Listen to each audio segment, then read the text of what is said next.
Hello friends, 10th പ്രിലിംസിൻ്റെ question paper നമുക്ക് നോക്കാം. ഫസ്റ്റ് ക്വസ്റ്റ്യൻ, ഇന്ത്യയിലെ അഗ്നിപുത്രി എന്നറിയപ്പെടുന്ന ടെസ്സി തോമസിന്റെ ജന്മസ്ഥലം എവിടെയാണ്? ആലപ്പുഴ ജില്ലയാണ് ടെസ്സി തോമസിന്റെ ജന്മസ്ഥലം ആലപ്പുഴ. ഇന്ത്യൻ കായിക രംഗത്തെ പരമോന്നത പുരസ്കാരം ഏത്? ധ്യാൻചന്ദ് ഖേൽരത്ന അവാർഡാണ്. ഇന്ത്യൻ കായിക രംഗത്തെ പരമോന്നത പുരസ്കാരം ധ്യാൻചന്ദ് ഖേൽരത്ന അവാർഡ്. 2023 ദാദാ സാഹിബ് ഫാൽക്കെ അവാർഡ് നേടിയ മലയാള സിനിമാ നടൻ മോഹൻലാലാണ്. 2023 ദാദാ സാഹിബ് ഫാൽക്കെ അവാർഡ് നേടിയ മലയാള സിനിമാ നടൻ മോഹൻലാൽ.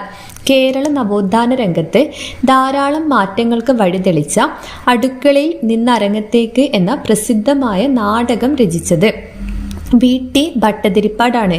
കേരള നവോത്ഥാന രംഗത്ത് ധാരാളം മാറ്റങ്ങൾക്ക് വഴിതെളിച്ച അടുക്കളയിൽ നിന്നരങ്ങത്തേക്ക് എന്ന പ്രസിദ്ധമായ നാടകം രചിച്ചത് VT ഭട്ടതിരിപ്പാട്.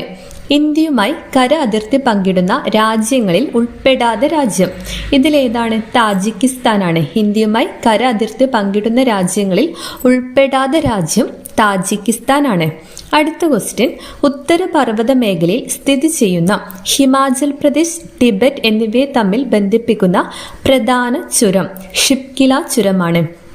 ഉത്തര പർവ്വത മേഖലയിൽ സ്ഥിതി ചെയ്യുന്ന ഹിമാചൽ പ്രദേശ്, ടിബറ്റ് എന്നിവയെ തമ്മിൽ ബന്ധിപ്പിക്കുന്ന പ്രധാന ചുരം ഷിപ്കില ചുരം. ഷിപ്കില ചുരം ബന്ധിപ്പിക്കുന്നത് ഹിമാചൽ പ്രദേശിനെ ടിബറ്റുമായിട്ടാണ്.